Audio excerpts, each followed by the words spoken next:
Johnny Dollar. Pat McCracken, Johnny, Universal Adjustment Bureau. Pat, haven't had an assignment from you in, several days. Yes, I know. Now, listen, this expense account of yours. Huh? On that case you just finished. Oh, now listen, Pat, after all these years, and I not only gave you a full report, but an itemized statement. I know. That expense account was completely legitimate from start to finish. Every single item was money out of my own pocket that I spent to solve that case. What case? The one you're talking about, the one I handled for you last week, whatever it was. You don't remember what it was. Well, what difference does it make? All I'm saying is that whatever expenses I put down there were completely justified. You remember what the total came to? Haven't the least idea. Then let me remind you. Oh, now look, that's Johnny, beside the point. You exactly $12.30. Well, I tell you, every penny of it was $12.30. That's right. Now, do you blame me for thinking maybe you were sick or something? Oh, no. And I thought you were... Okay, Pat, argument's over. Only it isn't, Johnny. Huh? Not by a long shot. You mean you are going to question that expense account? No, I mean we never discussed a fee on that case. Oh, well... The fact that you had a pretty rough time of it and almost got yourself killed, well, I persuaded the company to slap on an extra fee of $500. Oh, Pat, you are a doll. And I ought to slug you. Instead, how about taking on another one? Fee on this one, too? We'll see. I'll risk it. Then grab a flight to Buffalo. Buffalo. Contact Edward J. McNair at McNair's Emporium. McNair's what? The Emporium. That's one of the big department stores. Somebody lifted a few dollars out of their safe last Saturday. How much? Something over $400,000. Wow, Yeah. Well? Okay, Pat, I'm on my way.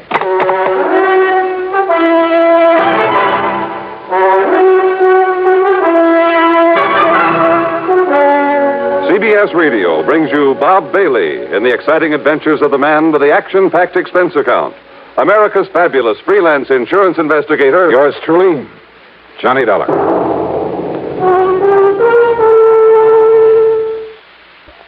And now, Act One of yours truly, Johnny Dollar.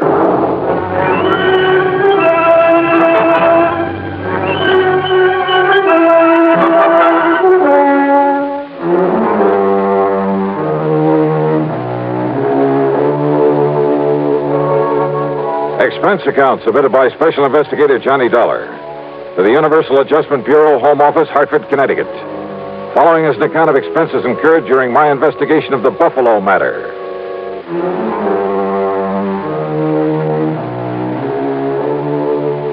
Expense account item 1, $49.50 plane fare and incidentals to Buffalo, New York.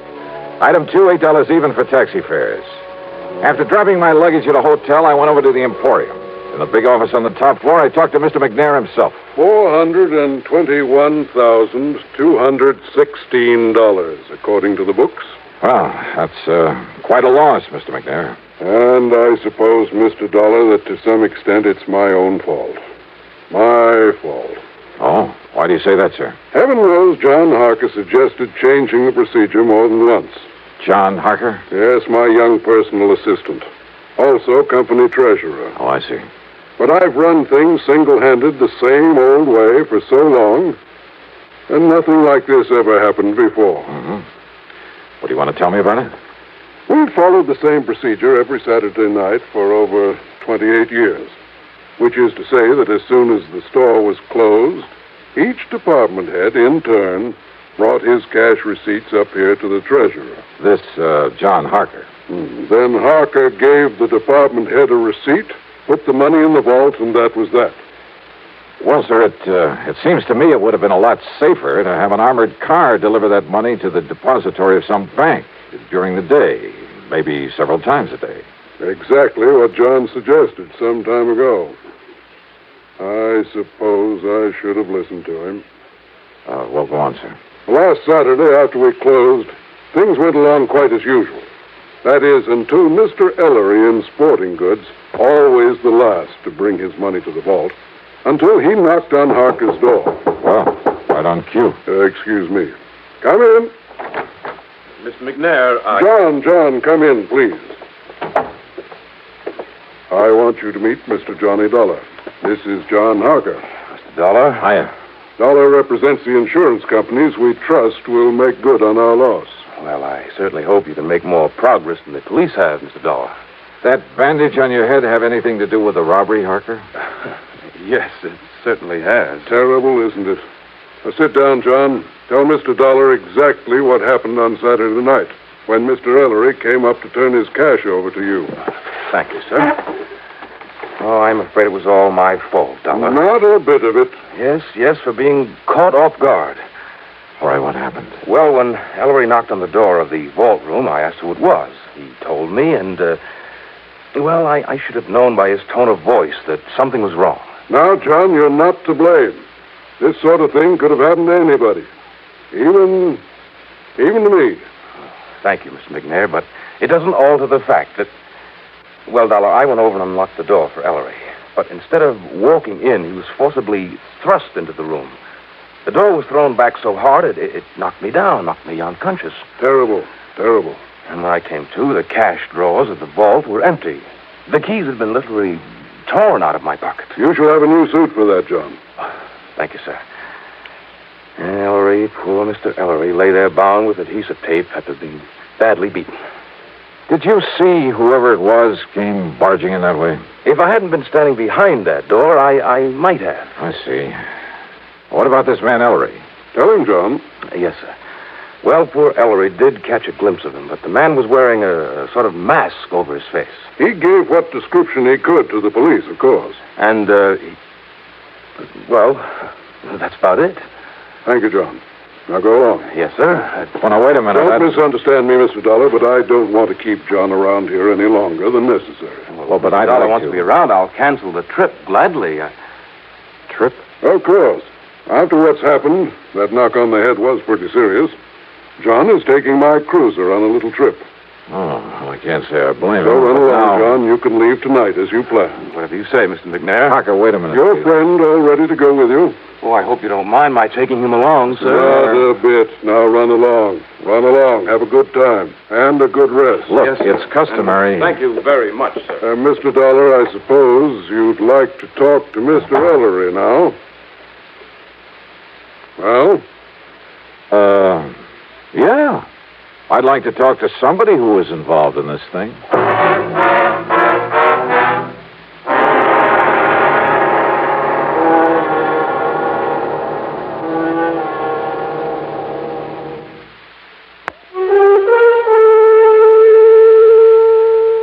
David Ellery, the other victim of the robbery, was still out to lunch, so I grabbed a bite myself. That's item 3, $1.75, and checked with the police. Nothing helpful at all. No leads on the man who'd got away with over $400,000 from a store there in Buffalo, New York. Then I went over to the Emporium to the sporting goods department. Ellery was back, and I talked with him in a little office in the corner of the stockroom. He was still suffering from the beating he'd taken. Yes, sir, Mr. Dollar. It was awful, terrible. And, yes, sir, it was just like young Mr. Harker told you it was. I understand that you gave the police a description of the man who attacked you. Well, yes, sir, best I could. Had you ever seen him before that you know of? Well, of course, I can't be absolutely sure because of that mask he was wearing, but I don't think so. Was he waiting at the door of the vault room when you got there to put the money in the safe? Well, Mr. Harker always does that, sir. Yeah, I suppose so. I just But what- go up and knock on the door and tell him who I am. Well, you see, he always keeps the door locked when he's taking the company cash that way. Yeah, sure. So I knock on the door and shout my name, and then he opens up and I give him the money. Then he gives me a receipt, and he puts the money in the vault. But you didn't answer my question. When did you first see this man in the mask? Well, only when Mr. Harker was opening the door for me. Yes? He must have sneaked up on me, and then just when Mr. Harker opened the door, he grabbed me by the shoulders, and, sir, he just throwed me into that vault room. And John Harker was struck by the door as it was banged open. Poor young fellow. It must have hurt him something terrible, knocking him out that way. Looks to me like you got the worst of it, though. Oh, I'm so sorry for John Harker. What? Nice young fellow like him, trying so hard to make his way in the company, and then to have a thing like this happen. Now, Mr. Ellery, Doing if real you... good for himself, too. Doing real good for the Emporium. Yeah, well, now tell Lots me... of good ideas for building up the business. And Mr. McNair liked that and kept pushing him ahead. Oh, yeah, sure. So that someday John could be earning himself a lot of money. Not that us old-timers ever complain. Mr. Ellery. I mean about the wage scale here at the airport. Wait a minute, please. Yes, sir. How long has John Harker been with the Emporium? About a year now, and he's lived up to the recommendations he come with so well. It's just no wonder, Mr. McNair. Recommendations? From where? Macy's and Gimbel's in New York, and John Wanamaker in Philadelphia. Oh, from lots of big stores. A couple in Chicago, too. Oh? Yes, sir. Mr. McNair told us about it himself when he hired Mr. Harker and explained that's why he'd give him a better job than some of us old-timers had. Macy's, Gimbel's, Wanamaker. Don't believe me, you asked Mr. McNair. You know something, Mr. Ellery? What, sir? That's the one thing I believe I'd better not do. What? Well, thanks a lot. You've been a lot of help. Well, now, Mr. Dollar. I had suddenly begun to wonder about the way Mr. McNair had gotten Harker out of his office before I could fairly question him. About the possibility that McNair might have engineered this robbery himself. Because it had to be somebody completely familiar with the procedures, the routines of that store, because of the timing. Somebody who knew the place would be virtually empty at that time of day. Who knew that Ellery was always the last to take his money up to the vault. I'd noticed a checkbook on Mr. McNair's desk. It made a mental note of the name of the bank. But it was now after 5 p.m., so rather than push things until I was sure, I went back to my hotel room to clean up, eat some dinner, and get a good night's sleep. But as I started to open my handbag, wondering, by the way, if I'd forgotten to lock it for the first time in my life. Yeah, I'd heard that sound before. I grabbed the bag, made a dash for the open window, and threw it as hard and as far out from the building as I could, out over the empty lot beside the hotel.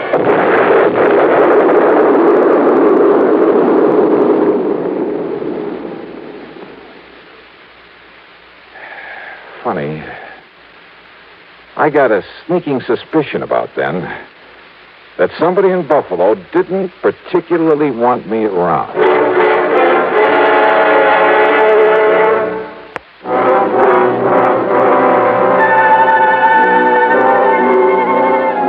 Needless to say, I had to do a bit of explaining to the police about the infernal machine in my handbag that I'd tossed out of my hotel. And the company will have to pay for some broken windows in that neighborhood. And needless to say, their only theory about who might have planted that bomb was the man in the mask, whose identity was still unknown to them. But I had an idea. Besides the police, only 3 people could have known I was there. Mr. Ellery, hardly the type. Young John Harker. No, he was off on a yachting trip. And that left Mr. McNair. But like I said, rather than push things without some proof. Well, item 4 is $7 for drinks and a good dinner, and I hit the sack for some much-needed rest. But first thing in the morning, I was in the cashier's office at the bank. Yes, sir. What can I do? Johnny! Willie Barton. Now, what under the sun are you doing here? I'll have you know that I'm not only cashier of this bank, but a vice president, too. How are you, boy? Congratulations. Well, look, I got to get right to the point. I want to know all I can about the financial condition of not only Mr. Edward J. McNair, but also the store he owns, the Emporium. Oh, now, Johnny, you know that things like that are of a confidential nature between a banker and his client. Oh, I can see you're going to be a lot of help. I'll tell you this, though. McNair is worth millions. Millions, Johnny. Well, how about outstanding debts against the store? McNair's old-fashioned. He pays cash. Cash on the line for everything. That store hasn't owed a penny for, I'd say over 25 years. Nor has McNair himself. So, Johnny, if you're by any chance thinking... $400,000 is still a lot of money, Will. To him, it's only a drop in the bucket. But, of course, he's entitled to recover it, and if one of the companies you represent has to pay it... Wait a minute. Let me use your phone. Why, surely, here.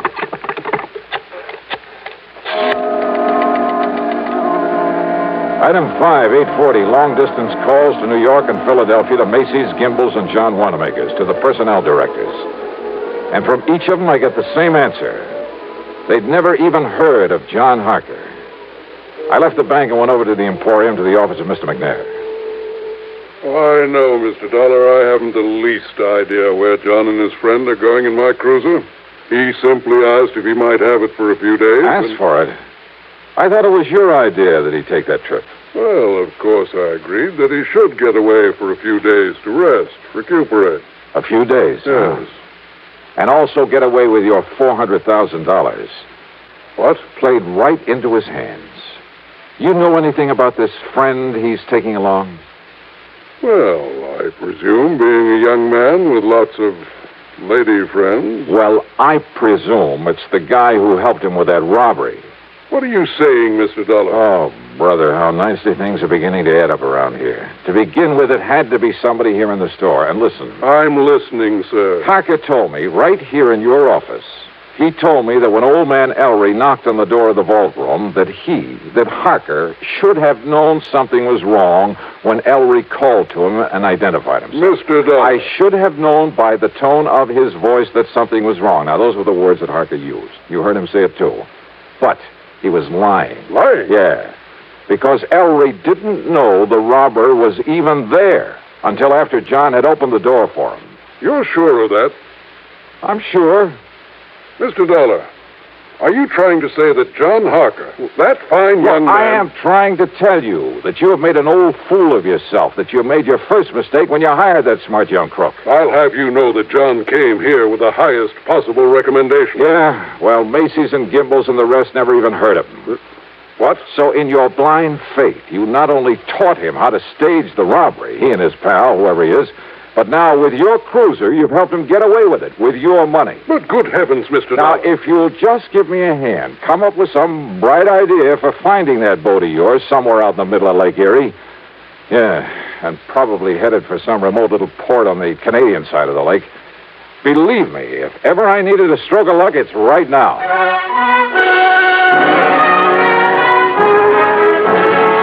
You know something? Well, Lady Luck must have been tagging along right at my heels. And don't ever underestimate the United States Coast Guard. A big sou'wester had built up over Lake Erie, so they'd contacted every small boat within 100 miles. The boys aboard McNair's yacht hadn't dared not answering the call. They would only have sent the Coast Guard out looking for them. And where were they? Dollar, they're riding out the blow in the lee of Long Point off the Canadian shore. Here it is in the chart. Or is that just where they say they are? Well, radio compass checks have verified their position. Right, there. But now, Mr. Dollar... Yeah, no. That puts them in Canadian waters, doesn't it? Yeah, I'm afraid so. Which means we have no jurisdiction, no authority. Of course, our friends across the border will be glad to cooperate any way they can. I'm sure of that. Yeah, but by the time we take whatever legal procedures may be necessary... No, listen. Yes, sir? Now, off the record, unofficially. Suppose I were to go out there after them myself. Oh, now, Mr. Dollar... Well, somebody has to nab them. Suppose I could find a boat and a skipper willing to weather this storm. Huh? How about that? Well, I think maybe... Now, I'm not sure, mind you, but I think I've heard of some chap around here that owns a converted subchaser. Will weather out any kind of a storm. Yeah? Now, of course, you understand, I'm hardly in a position to recommend that you attempt any such... Expense account item 6, $585, rental of the subchaser and the skipper to go with it. And while I'd like to give you a thrilling, dramatic ending for this case, well, the trip across Lake Erie in that storm did have its moments. But from there on in, it was just a matter of running down John Harker and his pal, clapping him into chains and hauling him back to Buffalo with the money. So expense account total, including transportation home. Well, now, wait. As it turned out, there's a lot more to this thing. Yeah. I'll tell you all about it in my next report. Yours truly, Johnny Dollar.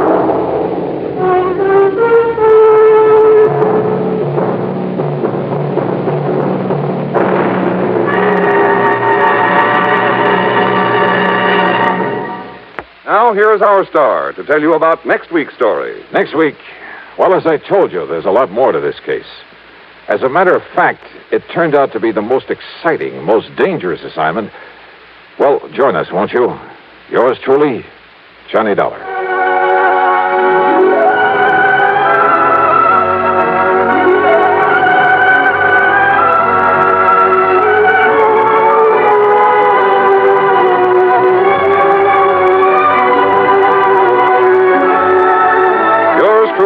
Johnny Dollar, starring Bob Bailey, originates in Hollywood and is written, produced, and directed by Jack Johnstone. Heard in our cast were Lawrence Dobkin, Bartlett Robinson, James McCallion, Dick Crenna, Junius Matthews, and Gil Stratton.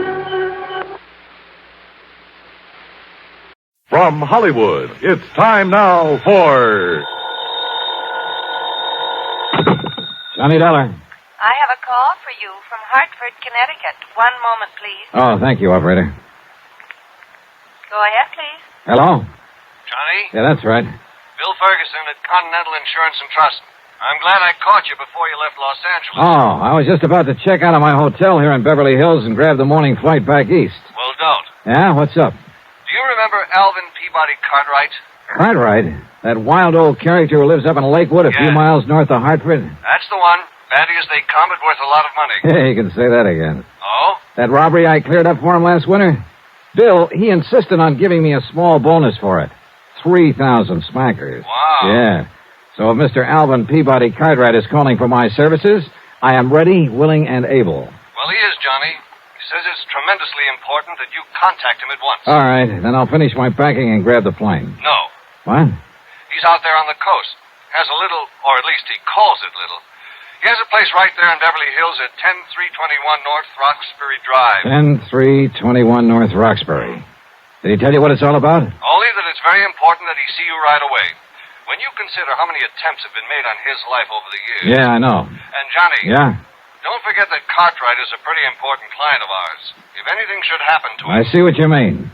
Okay, Bill, I'll be in touch.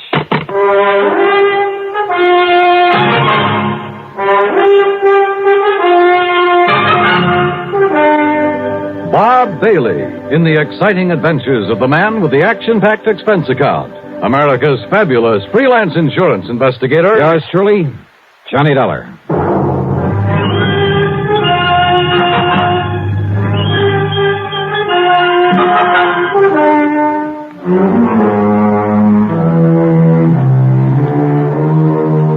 Expense account submitted by Special Investigator Johnny Dollar to the Continental Insurance and Trust Company Home Office, Hartford, Connecticut.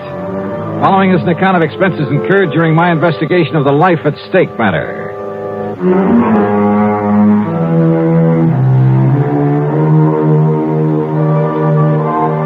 I notified the Beverly Hilton that I'd be staying over for a while and grabbed a Beverly Hills telephone directory. Expense account item 1, a call to Crestview 32121.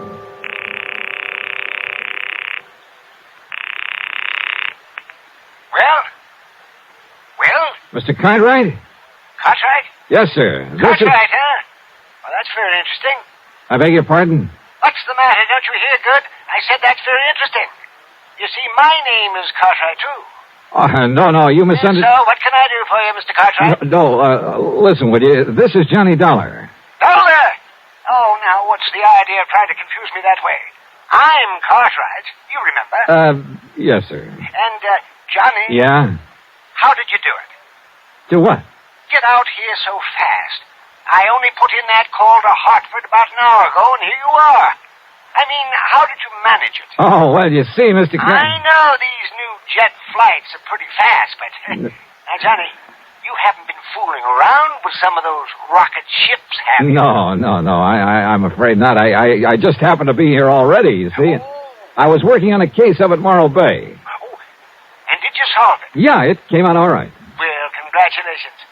Johnny, you are a wonder. And I think you deserve some kind of a reward for it. So, maybe I'll think of something. Oh, well, thanks, but that won't be necessary.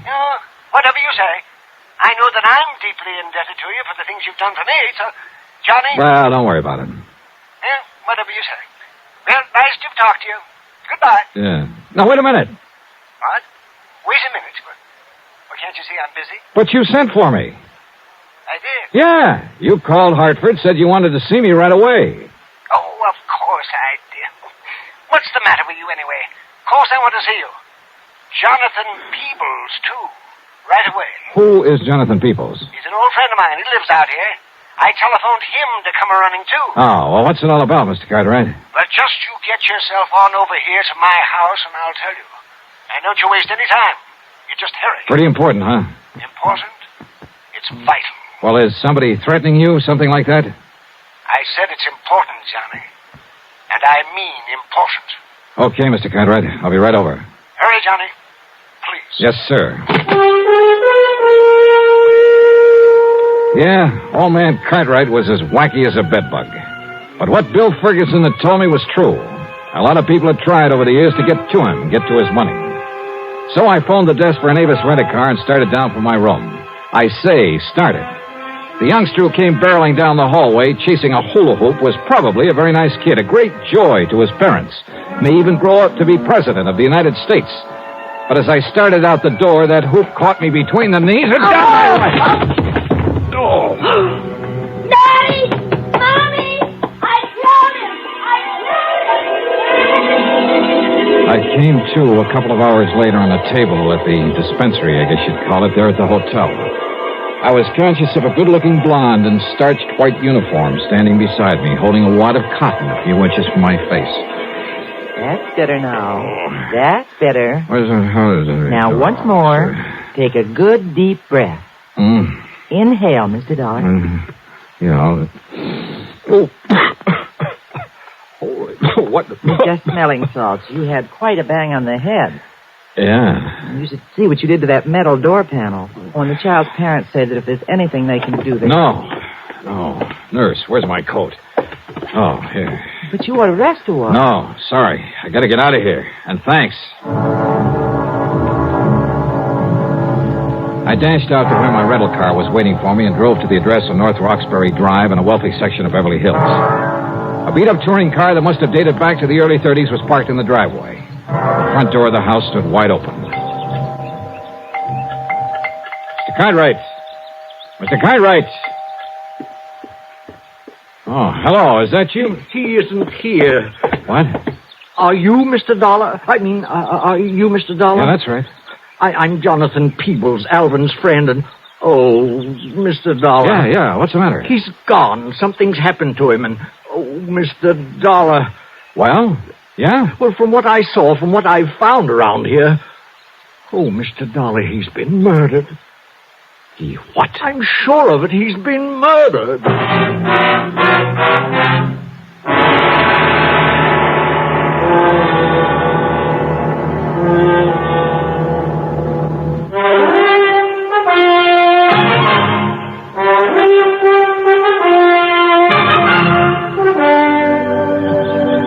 Mr. Cartwright has been murdered? Oh, Mr. Dollar, what can we do? Well, what happened? How long have you been here? He telephoned me, told me to come over here, that it was very urgent. Yeah, he told me the same thing. But he often does that. You know how he is. Always has to see me right away, immediately. And often it's just for some little thing like sharing some ice cream with him or seeing a new flower that's just come into bloom. Yeah, I know. Most anything. So now... that's why I didn't hurry coming over here. And anyhow, Betsy doesn't like to be pushed. Who is Betsy? Well, that's my nice old car that's parked out front. Didn't you see it? Oh, yeah, sure. I named it Betsy after an old white horse I used to have when I first came to California. I see. A wonderful horse. And would you believe how old she was when she finally died? No, and I don't care. Now, about Mr. Cartwright. Oh, yeah. Oh, dear Mr. Dollar. Well, when I finally got here a few minutes ago, I was surprised to find the front door standing wide open. But then I wasn't surprised either, if you know what I mean. I certainly do not know what you mean. Well, I mean that he often left it open that way, and I told him 1,000 times he shouldn't do it, that it was careless of him, and that one of these days some ruffian, knowing about all the money he had... Well, I told him, Mr. Dollar. Yes, I'm sure you did, but that doesn't do us any good right now. No. Look, before we go any further, Mr. Peebles, just who are you? One of the many of Alvin Cartwright's eccentric old wealthy friends? No, I beg your pardon. I didn't quite mean that the way it sounded. Well, I should hope not. Believe me, I may be eccentric, but I am not wealthy. If it wasn't for beneficial finance, I couldn't even keep up the payments on Betsy. You mean to say you're still making it? Oh, now, wait a minute. Mr. Cartwright. Oh, yes, of course. So, well, anyway, I came into the house and I called to him. I looked around for him, but there was no one here. No servants? No. And anyway, he keeps changing them so often that, well, I just can't keep up with him. So I looked all through the house. Any sign of a struggle, anything like that? No. Then I looked out the window, and I saw them. Who's them? 2 men walking out the driveway from back where the garage is. What did they look like? They were awfully rough-looking, but they were well-dressed, so I thought perhaps they were a couple of Alvin's new servants I hadn't met, but... Oh, if I'd only thought about that tool robe they were carrying, and the way it was dripping. Wait a minute, what's a tool robe? Oh, it's like a big, heavy suitcase, like a small wardrobe trunk, only it's more like a suitcase. Oh. It was heavy. They could hardly carry it. And, oh, Mr. Dollar. Wait a minute, listen. You said it was dripping. Oh, yes. Oh, all over the drive. Come on, I think we better take a look. And close that front door. Oh, yes. Come on. These men were coming from the garage. That's right, yes. But Alvin doesn't have a car, so what could they be doing there? Is that where he kept his old luggage? Yes, and the frozen food locker and some garden tools. Oh, there. Now, look. Yeah, I see. Oh. Good Lord. Oh, yes, it's blood, isn't it? Yeah. Oh, they've killed him, dismembered him. Then, oh, Mr. Dollar.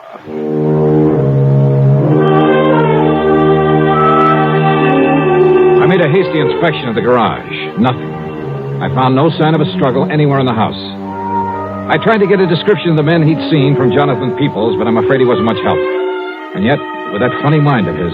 Oh, dear Mr. Dollar, I'm afraid I'm so distraught that I just can't remember it all. All right. Poor Alvin. Now, look, they must have had a car, Mr. Peoples. Did you notice a car out front? Car? Why, yes, I did. All right. Can you describe it to me? Yes, it was a touring car in 1931. Oh, no, that's my car, I'm thinking. Oh, great. But there was another at the end of the driveway.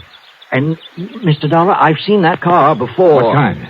Well, it was a four-door sedan. It was a big car. Yeah? It was silvery on the sides and a cream color on top, like vanilla ice cream. Do you know the make? And the license number was CFU 160. Good. You're sure of that? Oh, I never forget things like that. And you say you've seen it before? Many times. Where? At the dock. Where? At the Malibu dock. That's where he keeps the Alpi car. Where? Who keeps the what? Where Alvin keeps the Alpi car, his yacht. Alpi car. Alvin P. Cox. Okay. It's a pretty slim lead, but come on. And it was a slim one, believe me. But I couldn't see calling in the police until I had something more definite to give them. Oh, here. We can take Betsy, Mr. Dollar. Are you kidding? We'll make better time in mine. Oh, yes, of course. Oh. We cut out through Westwood, then Santa Monica, then hit the coast highway and headed north. Finally, we pulled up at the entrance of the Malibu dock. Look, that's the car I told you about, parked there at the side. Yeah, and it looks like coming here may pay off for us. But the boat, the Alpi car, it isn't at the mooring. Whitey. Oh, Whitey. Oh, hi, Mr. Peebles. Yes. Have you seen Mr. Cartwright this morning, Whitey? Yeah, I didn't notice. His boat went out, though. How long ago? Oh, I'd say 10, 15 minutes. Yeah? Yeah, see it out there, going up towards Point Doom? Yeah, I see it. Yeah, but those two men... What? Yeah, they had the shore boat take them out to the Alpi car. Yeah? Well, I ought to sue them. What do you mean? That little trunk that they was carrying. You see what I'm mopping up? The messy trail it left all over the pier for me to clean up. Blood. Yes, sir, I ought to sue them. Oh, Mr. Dollar, that means they're taking poor Alvin Cartwright's dismembered body out to sea to dispose of it, and on his own yacht. Well, we've got to find something fast enough to catch up with it out there. Well, there's that Thompson cruiser of Larry Comstock's tied up there. Yeah, who's Comstock? Oh, has a boat and motor shop in Los Angeles. If it's fast enough. Well, he has a couple of big Johnsons on it, fastest one that's out here now. Then call him on the phone. Tell him we borrowed it. Well, now... Tell him why. It's an emergency, and that we'll pay him plenty for the use of it. Well, now, I don't know if you really ought Well, to. I do, and listen, call the Coast Guard in Santa Monica. Have them send out a patrol boat. Come on, people. But, Mr. Dollar, those men on the yacht are desperados. They're killers. Okay, then stay here in the dock. I'll go it alone. No. Alvin was my friend. I shall help to avenge his untimely death.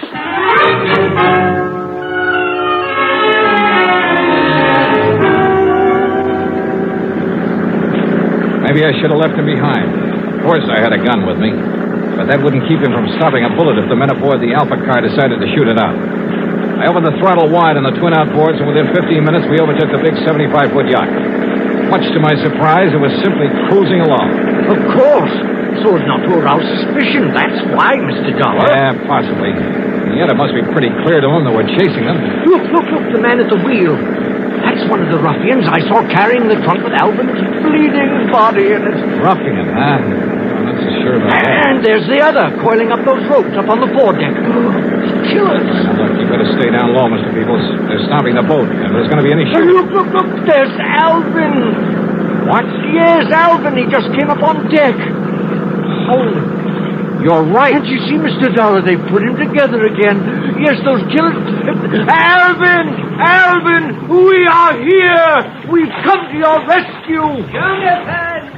Jonathan, what a surprise. And Johnny Dollar. Now, what are you doing out here? Are you kidding? What? Oh, of course. I remember now. I wanted to take you out for a nice long ride in my lovely yacht. Huh? Of course. That's why I called you. Johnny, I think you deserve something nice like this for all the good work you've done. And since you've done so many fine things for me over the years, I decided I should take you on a nice long cruise. And you could relax and eat and sleep and fish and... yeah.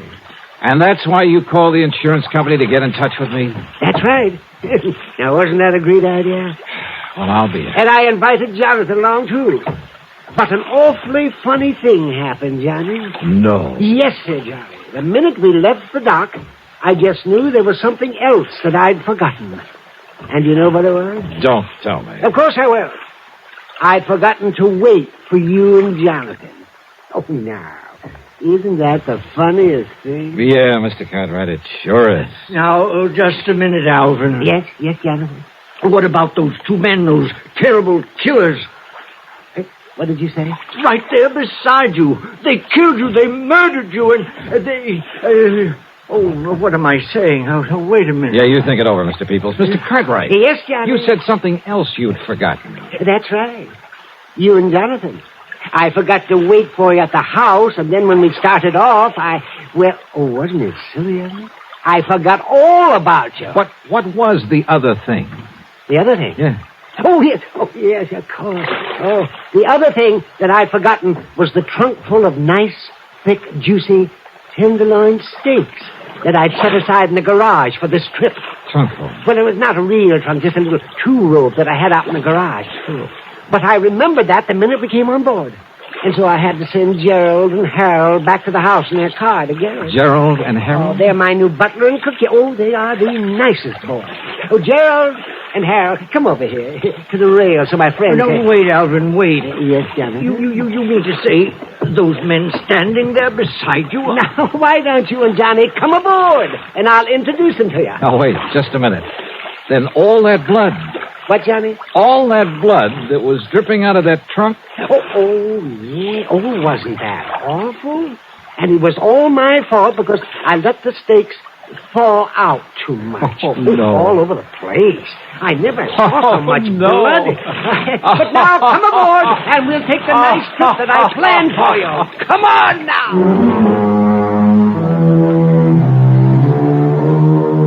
Hey, you know something? It's crazy. It's wild. But it does my heart good to get tangled up in something like this sometimes.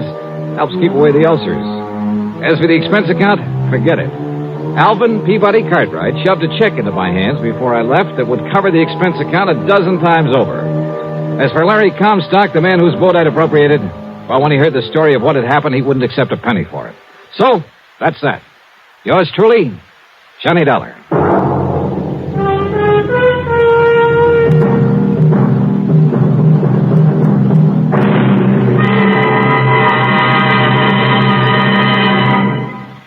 Here is our star to tell you about next week's story. Instead of telling you about next week's yarn, congratulations to station WDBJ in Roanoke, Virginia. 35 years on the air. Pretty good, huh? Yours truly, Johnny Dollar.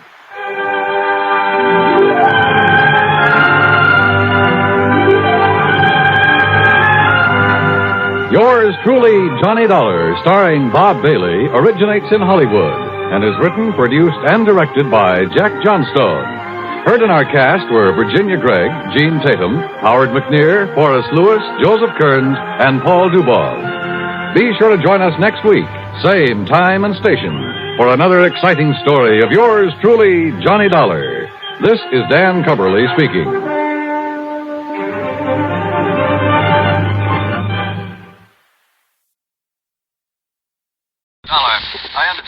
probably the best private eye in the business. Well, I try to make a living as an insurance investigator, if that's what you mean. Well, what I have in mind does not exactly come under the heading of insurance investigation. Oh, then if you'd like me to recommend somebody to you. But then again, it might. What? Does the name of Sarah Balderston Barling mean anything to you? Yeah, wait a minute. The old dowager who owns about half of the Southern Connecticut Water and Power Company? That's right. She's a very important client of ours. I thought you said this matter doesn't involve insurance. It doesn't. Yet. I hope you can keep it from doing so. Oh, now look, if this is one of those bodyguard assignments... No, it isn't. And incidentally, in addition to your expense account, there'll be a sizable fee for your services. Oh? Well, why didn't you say so in the first place? How much? $5,000. $5,000? But if you think perhaps I'd better get some... Don't even think of it, Mr. Wakely. I'll be right over.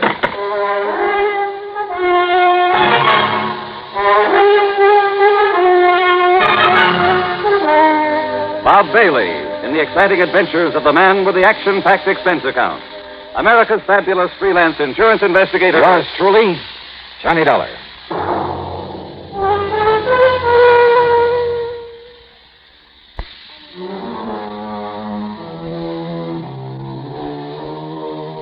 Expense account submitted by Special Investigator Johnny Dollar to Eastern Liability and Trust Company, Home Office, Hartford, Connecticut. Following is an account of expenses incurred during my investigation of the only one but matter.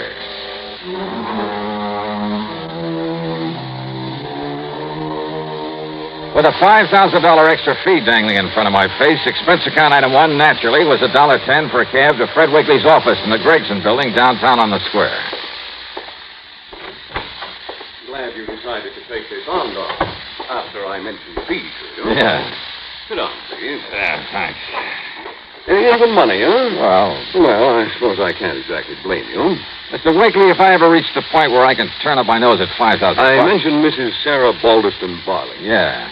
And as I understand it, she's one of the wealthiest people we have. It's really her daughter that we're concerned about, that she is concerned about. Oh, I don't know. Name is Trudy Lynn Barling. Trudy.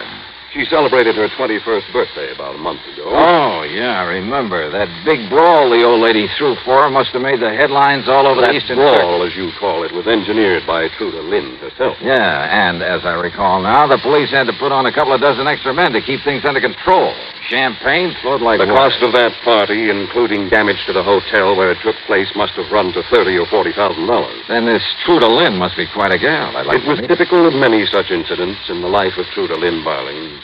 Young, wealthy, completely spoiled, and completely rebellious against her mother's recent attempts at discipline. Well, to put it mildly, she's been quite a problem. Life at home with her mother has been one continuous battle. There's been about as much love between them these past few months. And believe me, Dollar, it's been as much her mother's fault as it has been Trudy Lynn. You mean for spoiling her so badly in the first place? You see, her mother's only interest in life has been in adding to the fortune her husband left her. Well, what has happened, Fred? 5 days ago, Trudy Lynn simply packed up and left for parts unknown. Oh? And I'm certain it was more than mere coincidence that young Harvey Howard also left. Who's Harvey Howard? Harvey is a worthless young playboy who's been trying for some time to marry her, and very obviously only to get his hands on her money. Yeah? Also, Lucy Taylor left town about that same time. Who is she? One of Trudy Lynn's playmates. A young social climber who's been practically living off her for the past 2 years. Over Mrs. Barling's strenuous objections, of course. So the three of them have just cut loose to run off and have a fling, huh? Any idea where they might have Dollar, you've got to find the girl. Somehow bring her back here. Yeah, well, now, Mr. Wakely, if she's 21. Otherwise, my company stands a good chance of losing the literally millions of dollars worth of insurance policies of her mother's. Yeah, but look, even for a $5,000 fee. We'll make it 10. And must I remind you that it's hardly your place to question the reasons for an assignment given you by one of the companies you've agreed to serve? 10,000, huh? Yes. Okay, I'll see what I can do.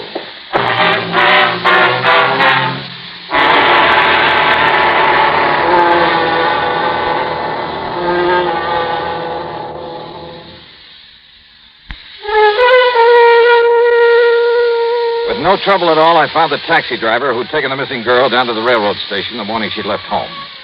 Item 2 on the expense account, a $5 tip to him for the information that she'd been met there by young Lucy Taylor and Harvey Howard. Loaded with luggage, they'd all climbed aboard a train for New York. Item 3, 45 cents for a phone call to my old pal, Lieutenant Randy Singer at the 18th Precinct, New York Police Department. do you mean, do I know who Trudy Lynn Barling is? Well, do you, Randy? Listen, she and a couple of her little buddies blew into town less than a week ago. And they've been raising so much cane around the nightclub circuit. Well, for a while there, we were thinking of putting on a flock of extra men. Well, do you know where she's staying? Yeah, Johnny, an expensive little apartment house over at 727 East 51st Street. Thanks, Randy. When I get down there, I'll buy you a drink.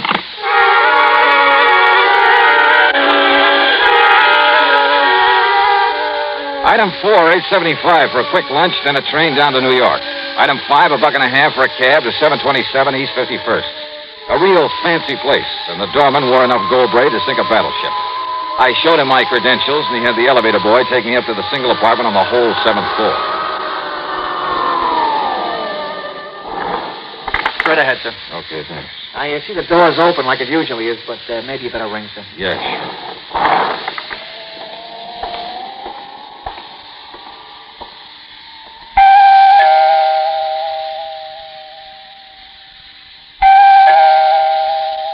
Miss Barling? Miss Barling? Hello? Anybody?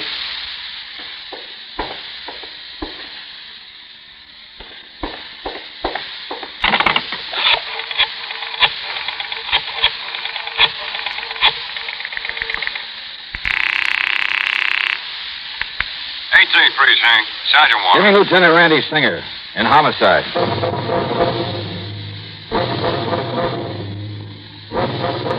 I told Randy what I'd found. Yeah, it was the body of Trudy Lynn Barling, lying there in the middle of the floor. She may have been very pretty once, but the blows from a heavy bronze candlestick had changed all that. A half-finished cigarette with a touch of lipstick on it was still smoking in an ashtray, so it must have happened within the past few minutes. Quickly, I searched the apartment. I found nothing. Then, purely on a hunch, hoping he hadn't yet left headquarters, I made another call to Randy Singer. I was just about to grab Doc Winters and hop into a prowl car. Now, be sure you don't touch anything, Yeah, Johnny. sure. Now, listen, Randy. Yeah? Trudy Lynn came down here from Hartford with a couple of playmates. Yeah, Harvey Howard and a washed-out blonde named Lucy Taylor. You know where they're staying? Yeah? Then if I were you, I'd pick them up and bring them along with you. You think one of them did it? Just a hunch. Uh-oh. One of your famous hunches, huh? Just bring them along, will you? Okay, Johnny, okay.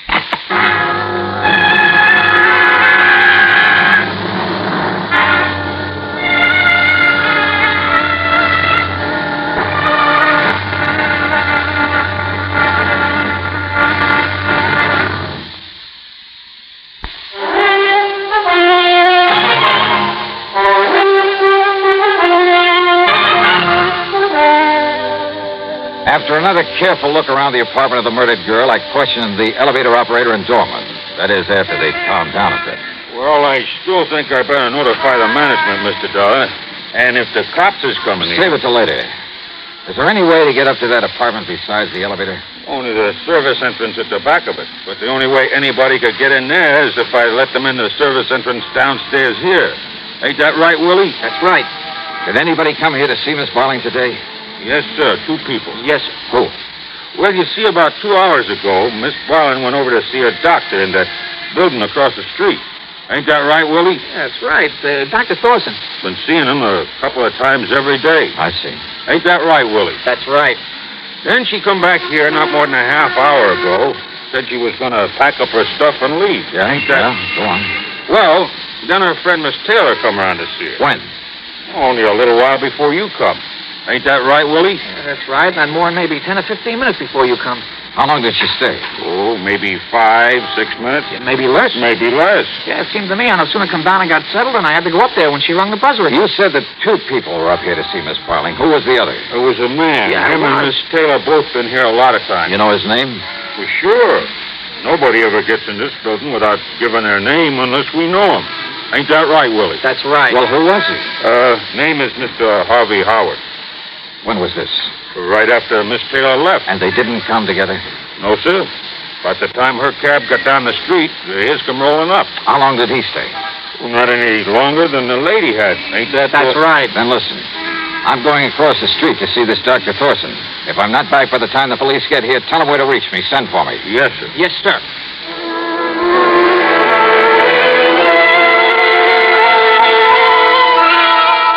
Yes, Mr. Dollar from the first day that she moved into the apartment across the street.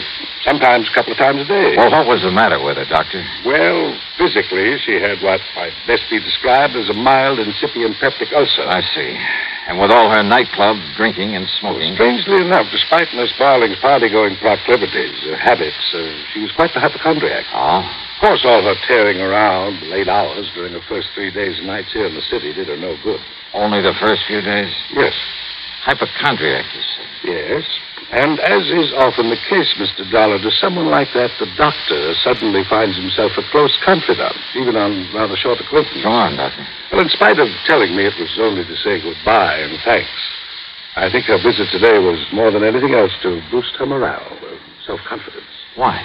She'd suffered a considerable change of heart since running away from her mother. Well, that's so. Apparently, this was the first chance she'd ever had to really be by herself, think things out for herself. And she was getting ready to telephone and renounce the two leeches, the best word I can think of. The two who came down here with her? Yes, she was going to telephone them, tell them that she was through with them. And then go back to Hartford, square things with her mother, and then possibly get a job. Do something to make up for all the time she'd wasted just playing around. Maybe you don't know it, Doctor, but what you just told me indicates that if she did suddenly throw them over, either Harvey Howard or Lucy Taylor, either one of them may have killed her. Mr. Dollar, I believe you're right. But which one? And how to prove it?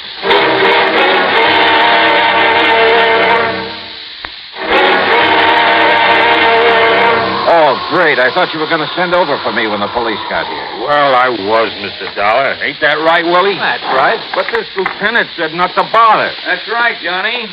Hiya, boy. Did you get hold of the Taylor girl and Harvey Howard? Yeah, they're inside, locked up in a couple of bedrooms. Okay. You two can go on back downstairs now. Yes, sir. Yes, sir. Well, have you found out anything? Well, as for your hunch that this Taylor broad or this fishy-eyed Howard did it, well, it's probably a pretty good one, Johnny, but I'd like to see some proof. Yeah, I thought you were bringing over a medical. Well, the doc and one of the boys from the lab just left. Meat wagon will be along in a little while to take this to the morgue. Did they find anything? Any prints? Well, whoever did it must have worn gloves. Where'd you find these two kids? Well, it's Miss Taylor. Say, she's quite a dish, Johnny. Oh? Yeah, the kind you'd expect to pick up at the back door of a cheap stripper joint. Why a girl with money like Trudy Lynn Barling would ever let somebody like that get their hooks? Where did you find her? In her hotel room with the lights, packing up and getting ready to leave. To go back to Hartford, she said. And Harvey Howard? In his room there at the lights, also packing to leave. They're the only ones known to have been up here today. Yeah, I checked it out real good with that dumb doorman and the elevator boy. And I'm sure that nobody could have gotten up here without their knowing about it. So we've got to show up to one of these two that murdered Trudy Lynn. Prove they both did it. When they came up here separately? Oh? I didn't know that. Now, let's talk to them. Yeah. Just unlock that door beside you. Right. Oh, no police? All right, well, I'd like to see you prove I killed Maybe I will, Harvey. You think you are keeping me cooped up like this? Why don't you do something with the body of poor Trudy Lynn lying there? Your, dearest friend, huh? Yes, of course you... Who are you? This is Johnny Dollar, you two. He's a special investigator. Oh? Well, go ahead and investigate, Mr. Dollar. Just keep me out of it. All right, Harvey. Aren't you going to serve cocktails? It's cocktail time, I you know. said all right. Lucy, you came up here to see Miss Barling a little while ago. That's right. Why? I've been seeing her every day since we all came down here to New York. Anything wrong with that? You were pretty mad at her for bringing you down here and then suddenly telling you she was going to leave and go back to Hartford, weren't you? What? Or do you want to pretend she didn't call you and tell you that? All right. Maybe she did. But I thought that if I could see her and talk to her, I could sort of straighten things out, you know. Only when I got here, she wouldn't let me in. She didn't let you in? Just slammed the door in my face, so I left. Did she, Lucy? Then why is it I found the door ajar when I got here? So maybe she opened it again after You were here? Of course. She telephoned to me, told me the same thing. The door was ajar. Yes. So you came on in? No, of course not. It wouldn't have been possible. Oh, no. I rang the bell and knocked, but I got no answer. And I decided she'd already left, so I went back to my hotel and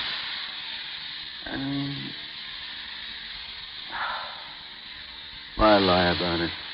Yeah, that's why, Harvey. Well, Harvey. I did come in. I found her body lying here. I knew I'd be suspected of killing her. The only thing I could think of was getting away. That's a lie. You came in here and killed her. No. You found her sitting here in the chair and you sneaked up No. on her and... You know something? I think she's right. Got a pair of gloves on you, Harvey? Why, yes. I always carry gloves. Even in the summer? Of course. So you put them on to avoid leaving fingerprints. Miss Barling was sitting here in the chair, her back to the door, quietly smoking a cigarette. Yeah, I found the ashes, and the ashtray was still warm. No, please, listen. Wait a minute. Huh, Johnny? Brother, how stupid can I get? Well, what do you mean by that? Lucy, you swear you didn't come in here? Yeah, I'd be struck down if I did. Maybe you will. I told you. Trudy Lynn slammed the door in my face when I came here to talk to her. She wouldn't let me in. Okay. Randy, that cigarette. Yeah, what about it? It was still burning when I got here. It had lipstick on it. And you didn't save it, Johnny? No, but it turns out I didn't need to. Don't you see? What the lieutenant said was true. She was sitting right here with her back to the door. That lipstick was yours, Lucy. The cigarette was yours. I tell you, I swear I didn't come in here. Not Miss Barling's, Johnny? Suffering from an ulcer, seeing a doctor a couple of times a day about it. Smoking. No, you're right. She didn't smoke. Yeah. Want to let the lieutenant have your gloves, Lucy? No, why? And, Randy, you want to bet the lab will find microscopic traces of bronze on them from that candlestick she used to kill Trudy Lynn? All right, Miss Taylor. Hand them over.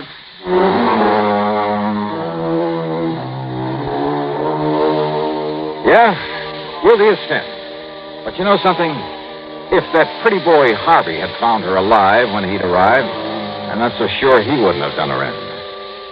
There are times when I'm glad I'm not rich with a bunch of these leeches hanging around grabbing her by dough.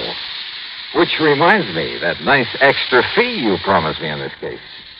Expense account total, including transportation back to Hartford, $25.55. Yours truly, Johnny Dollar.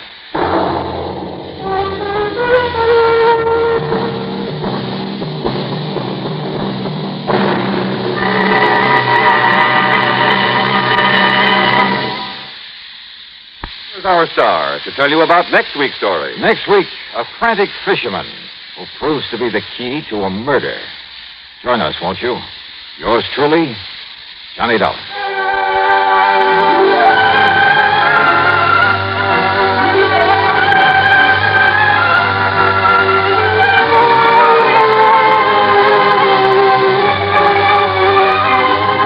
Yours truly, Johnny Dollar, starring Bob Bailey. Originates in Hollywood and is written, produced, and directed by Jack Johnstone. Heard in our cast were Virginia Gregg, Les Tremaine, Herb Vigran, Alan Reed, Frank Gersel, Jack Edwards, and Jack Grimes. Be sure to join us next week, same time and station, for another exciting story of Yours truly, Johnny Dollar. This is Jim Matthews speaking.